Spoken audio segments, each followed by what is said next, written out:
Moving on from these very broad and sort of strategic discussions around vulnerability, I'm really pleased to introduce Jill. Where's Jill? Jill. Jill from Macedon Ranges Shire Council. Jill's the Manager of Community and Culture there. Jill's originally from New Zealand and has a passion for working with rural and regional communities. Her background in working in both the private sector and all levels of government has created an appreciation of the ability of local government to really make a difference to how communities cope with trauma and distress.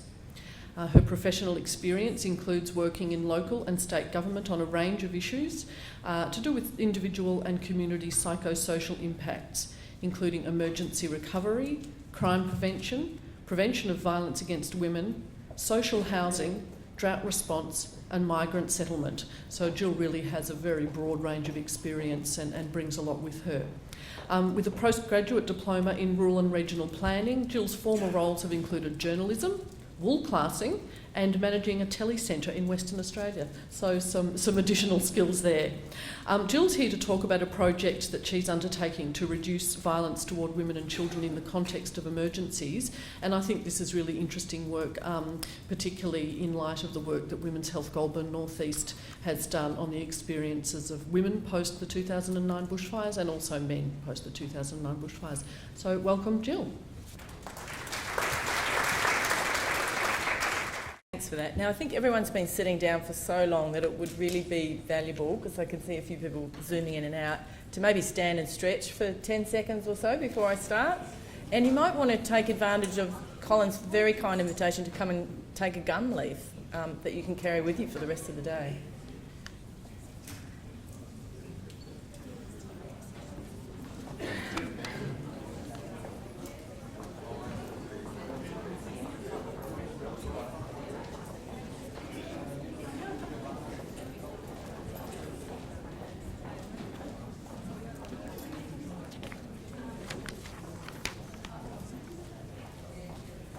Which one do I push? I'm such a slut. Okay, with that one. Let's see what that device is on. No worries. Hi.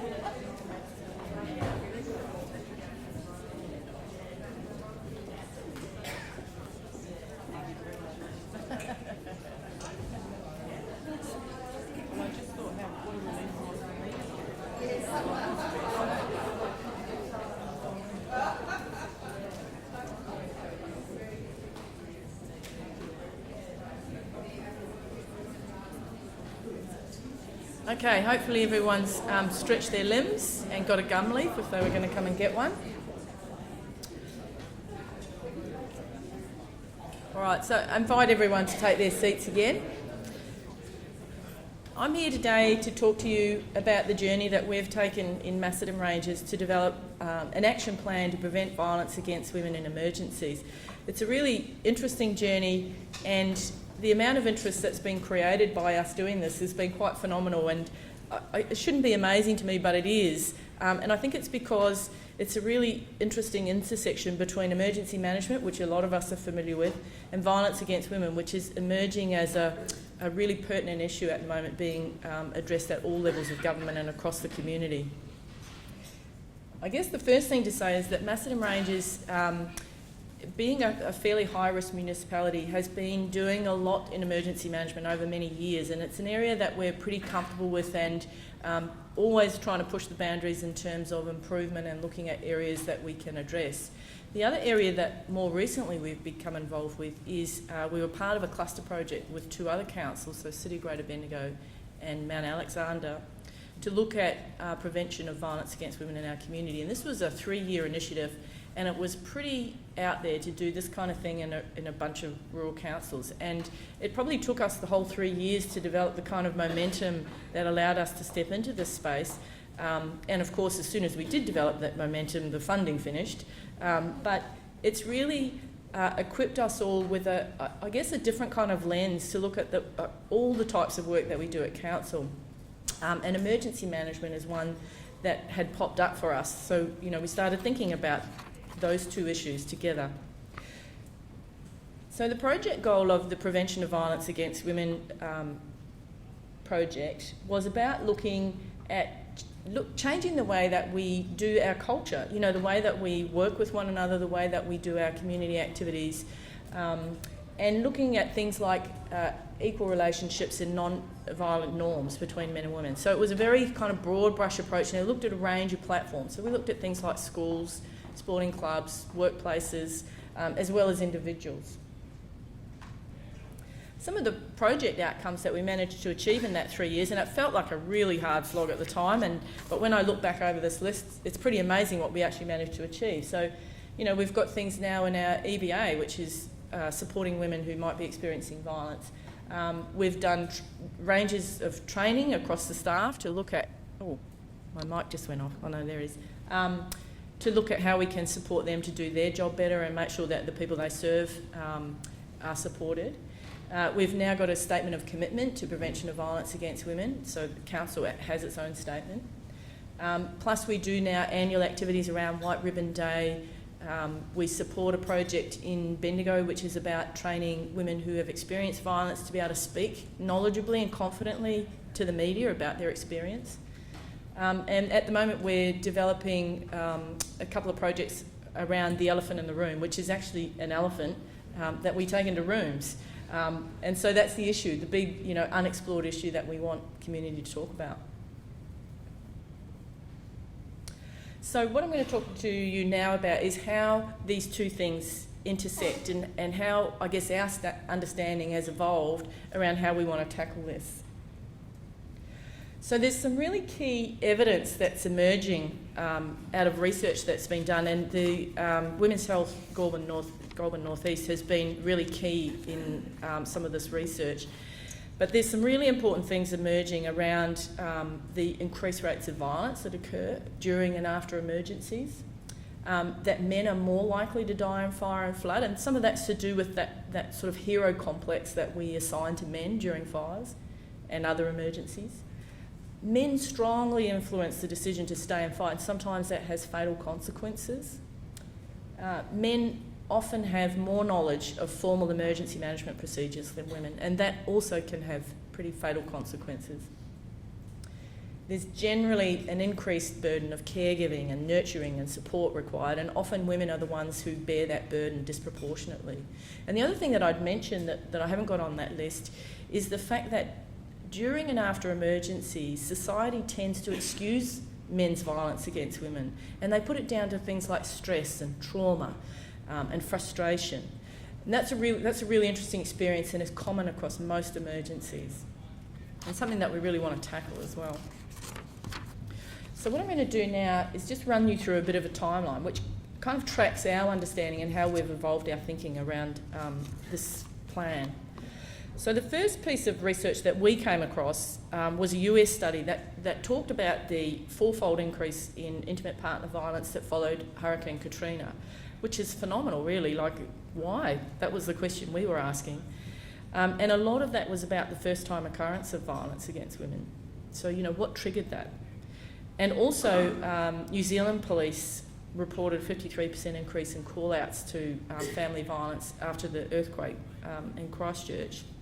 And both earthquakes, I think, have had a similar call-out rate. And that was also really interesting because, I mean, I'm from New Zealand. I know and grew up in that culture. And for me, it was really phenomenal that had occurred. But probably the key piece of research for us was the research that was The Way He Tells Us, which was about the experience of women after Black Saturday, and particularly around violence and what their issues had been and what their understanding had been. And based on the learnings of that, our Municipal Emergency Management Planning Committee decided to set up a subcommittee looking at how we raised awareness and reduced the incidence of violence against women in emergencies. It's been a really interesting journey, and we've had organisations come in and leave the committee and come back to the committee. But this is, I guess, a group of organisations or people that have been represented. There was officers from across council, Police have been a really supportive partner in this process, plus a range of other community and volunteer organisations who have varying levels of understanding capacity around this issue, but we're still really open to being engaged and contributing to what we might come up with. 2013 was a tricky year because we really had to raise the understanding of the members of the subcommittee to actually understand what it was that we were trying to do. You know, there were the questions about what about the men? We should be tackling all violence. You know, why are we isolating women in this? Aren't we going to make them a vulnerable group? So there was a lot of conversations around trying to understand what it was that we were actually trying to achieve. And we've actually, later in the presentation, you'll see a statement that we've actually included in the plan to really make it clear to people what we considered the scope of this plan to be. There was another important report released that year, which was about moving beyond women are the problem. And that really focused on the issue of the lack of women's voices in the decision-making of emergency management. And that was sort of the other side of the coin to us. So you've got the women who are actually impacted by an emergency, but then you've also got the women who are engaged in responding to that emergency. So 2014 was a pretty busy year for us. So there was a lot of exploration around how we could actually start thinking about gender considerations in the work that we did around planning and response and recovery. But of course then we also had two significant fires in February 2014 which took me offline for much of that year working in relief and recovery. So that kind of put everything on hold for a little bit. And that fire, that fire there is the South Gisborne fire, and up the top there you'll see the smoke and haze in a dark line. Well, that's the city of Riddles Creek is right there, so it went right up to the edge of Riddles Creek. It was a very stressful time for our communities. Also in 2014, the MAV developed the Gender and Emergency Management Strategy, which aimed to look at reducing the consequences of some of the gender-blind practices that, that exist. Also, the Victorian Government Gender and Disaster Task Force was established. It's co-chaired by Craig Lapsley. And also more regionally for us, the CFA developed their Northwest Violence Prevention Advisory Group. So, there's a lot of energy in this space, but most of it was happening at a more strategic level. And for us to try and find how do we work out what things to put in our plan was really tricky because not many people were working at that on the ground level. So getting closer to today, so over the last few months we've really pulled together, and my colleague Karen Dunstan is one of the key people helping to develop this plan. We've pulled this plan together with help from the subcommittee, and it's actually, I'm leaving this meeting to go to a councillor briefing to present the plan to them and hopefully get their endorsement this afternoon, after which it will be final. So that's been a pretty significant milestone day for us today. The other significant thing that's happened this year is the Royal Commission into the Prevention of Violence Against Women, which hopefully will touch on emergency management as well. So I guess one of the questions that we often get is why is local government working in this space? Like, this is not something that you would normally do.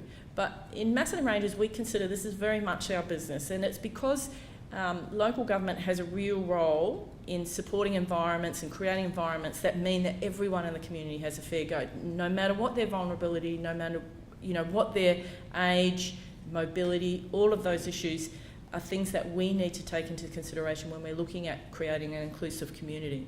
And actually we're mandated to do that under several pieces of legislation which I've listed, not there, here. So, all of those things specify local government as a mechanism to create much more equality and inclusiveness in community, and we take that pretty seriously.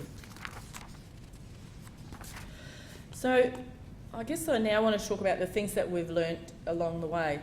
There's actually no experts or how-to guides on how to do prevention of violence against women in emergencies. It's just too new. There's been a lot of thinking, a lot of research, a lot of sort of strategy development starting in this space, but not much about what you actually do on the ground to make a difference. As I mentioned before, there's two kind of groups that we're working on. One is the women who are actually impacted by emergencies, so the people that are either directly or indirectly impacted by fire or flood, whatever it is, but also the women in emergency response agencies. That's the other big area that we want to focus on. We've also learnt that there's a really low level of understanding about the gendered nature of violence against women, not just in the emergency management sector, but right across the whole community. And so we decided that we needed to make this statement about the fact that we acknowledge that there's all kinds of violence, that men are important as well, men who experience violence, but the purpose of this plan is to look at the gendered nature of violence by men against women in emergencies. So, I'll tell you a little bit about the plan. What we're trying to do is have a plan that lives. We don't want a plan that we write and stick on the shelf. So what we've decided to do is make a 12-month action plan. It's mostly focused on things that we can do in partnership with other agencies. So yes, there's stuff that Council's doing and CFA's doing and SES is doing, but this is about the stuff that we can do together to change the community that we live in. The activities that we included in the plan, we had some pretty strict criteria about what we wanted to include. They had to be achievable and measurable. There's a lot of talk about prevention of violence against women in emergencies and stuff that we need to be thinking about, but we actually wanted to try and measure whether we were able to make an impact with the actions that we included in the plan. We wanted to have the actions appropriate to the maturity and capacity of the partnership, because we're all at the very beginning of our understanding of what does this look like, what does it mean, what do we do about it. So we didn't want to overface the partners with actions that were very noble but we wouldn't be able to achieve. And that we wanted to align it to the 3 phases that are normally used in emergency management planning, so the before, the during and the after. We settled on some priority areas, and basically what we did was a lot of brainstorming about the things that we wanted to do, and then we tried to group them into types of activities so that we could get some sense around what a framework might look like. So the first one is about advocacy. So of course local government has a pretty big role to play here. So that's about advocating to other levels of government, to the emergency management sector generally, and to, I guess, organisations and networks that have influence in the community. The second priority area is about culture change in emergency-related organisations, and we know that's not an easy thing to do because of the number of levels that are involved and the number of competing drivers and requirements that they have. But that's an area that we've decided to focus on. The engagement and recognition of women in volunteer emergency services organisations, and a key partner in this is the CFA Brigade Sustainability Project, which is a really interesting project looking at how we create sustainability in some of these brigades, particularly in the rural areas that are very small, that are containing many, I guess what you'd say, traditional firefighters, older farmers, whatever, and looking at how do we diversify that to make sure that we've still got it in 20, 30 years. And the last one was to build resilience and capacities of communities. So the subcommittee that was developed under our MEMPC is the group that's going to monitor and implement this plan. We meet a few times a year, so we'll be meeting and talking about how we're going with the plan, what's the next thing we're going to focus on, where we're coming across some issues and how we're going to address them. And annually, those agencies that are working together on the plan we'll sit down and review how did we go this year, what could we do next year that might build on what we've done in this initial plan. So what I've put up there is just a couple of examples of the sorts of things we're looking at doing in this first plan, which is things like we're going to look at all the literature that we can find on preventing violence against women in emergencies and try and identify any activities that we could potentially think about including next year. So we kind of know we're starting from a pretty low base, but we're not wanting to reinvent the wheel. So we're saying let's go out, see what we can find, see if there's stuff that we could try next year. We want to advocate to existing providers to cover our area better. Like Macedon Ranges is an interesting area. We sit between Bendigo and Melbourne, and often Bendigo agencies think we're getting serviced by Melbourne, and Melbourne agencies think we're getting serviced by Bendigo, so we get serviced by nobody. And when you look at women experiencing violence, we have one community health agency that's contracted to do counselling. That's the only support we have in Macedon Ranges for women experiencing violence.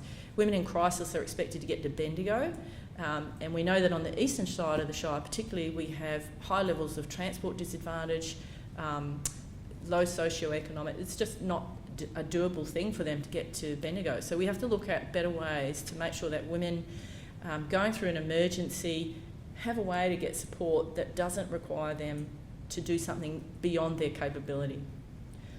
We're going to look at International Women's Day and White Ribbon Day with a lens about emergency management. What sort of stuff could we do about recognising the issues for women in emergencies, but also the great women who are working in emergency response and relief and recovery. And to support and promote emergency management initiatives that support getting more women into some of these agencies, things like women-only recruitment and training days. Don't know how they're going to look or how we're going to run them, but that's what we're going to try and do.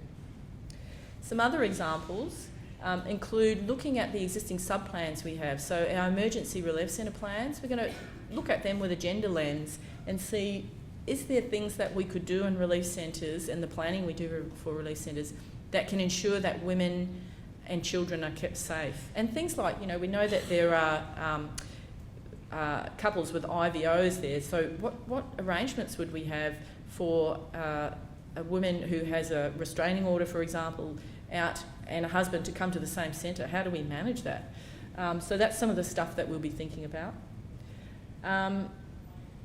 Looking at building the skills of women. We know that one of the issues for women impacted by emergencies is often they don't have the necessary skills to protect their own home, and that's an issue particularly when their partner might be in the CFA, so may not even be home. So things like starting a generator or a water pump, using a chainsaw, those sort of really basic skills, we're looking at seeing whether we can develop sort of those skills in women who are interested and know that they might have to stay at home and prepare. And another big area that we want to look at is ensuring that staff and volunteers who go out in our outreach teams after an emergency are actually trained to identify signs of family violence. We've done this with our local laws officers and council, and that's had a huge benefit in approaching, for example, the way they might address an issue where they have to seize a dog, for example. Now they won't do it if there's a woman home alone who begs them not to take the dog before their husband's home because they're going to get blamed. They have a completely different approach to it. Now they'll go away and come back when he's there and take the dog so that they're dealing with him directly. So that kind of understanding and simple changes in the way that we address our work is really critical, and we think that we can expand that to looking at particularly our outreach teams, but we're also looking at frontline for CFA staff and SES staff, for example, that might be doing door knocking or approaching people in the community.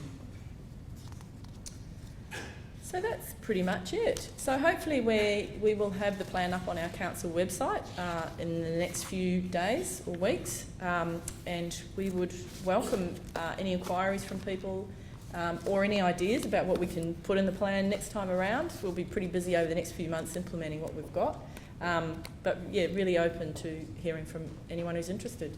Thank you.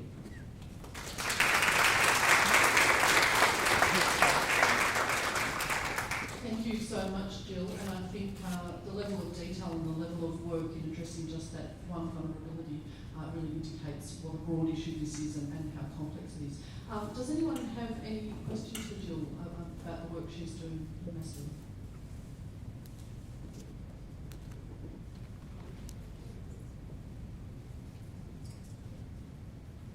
Hello, Jill. Gail Cumming, Red Cross.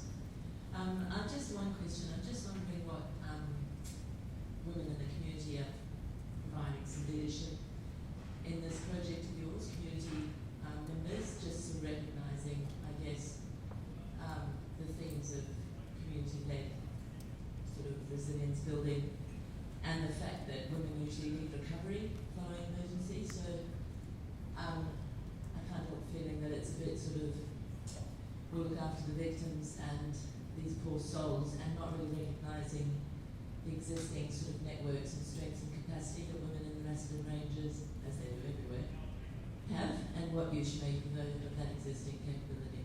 Sure. I guess that's an assumption that we make in a rural area, that those networks already exist and are really strong. And we know that following, for example, Black Saturday, we had a fire in Reedsdale, and also the Mickleham fires and South Gisborne fires, that the community recovery committees and community networks were mainly led by women. Now, we've kept in touch with all those women, and we engage with them quite frequently around doing planning for recovery events, and we've also consulted with them about the kinds of psychosocial support that they want for their communities. So I think we have already pretty good existing relationships with the networks in the communities and the women who particularly take leadership roles in our communities.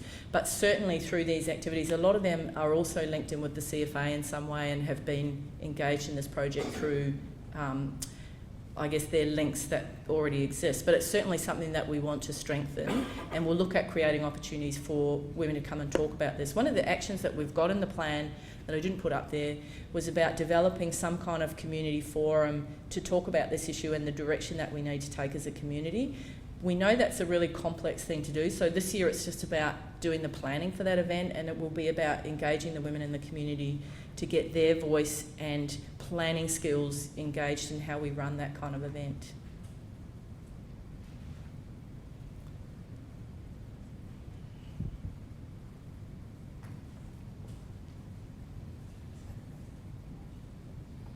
And from Yarra City Council, thanks very much for that. I wondered about, it sounds like you've been really working around cultural change internally in council, and I'm wondering if there is like a equivalent of a gender equity strategy and how much buy-in there is from levels, the higher levels up to CEO within council employees. Thank you for that. I would have to say that there is varying levels of support for the initiative across council. I think one of our saving graces is that we've had some councillors who have been really passionate about making this happen, and we had a councillor that actually sat on the subcommittee to develop this plan. I think, though, what is happening is the amount of energy that's being invested in this at other levels of government is slowly bringing an understanding that this is something that councils need to address. So, from being a kind of left field, bit out there project, it's now seen as much more mainstream, and I think that's really helped in getting support generally. But it certainly, I'd have to say, it hasn't been an easy road.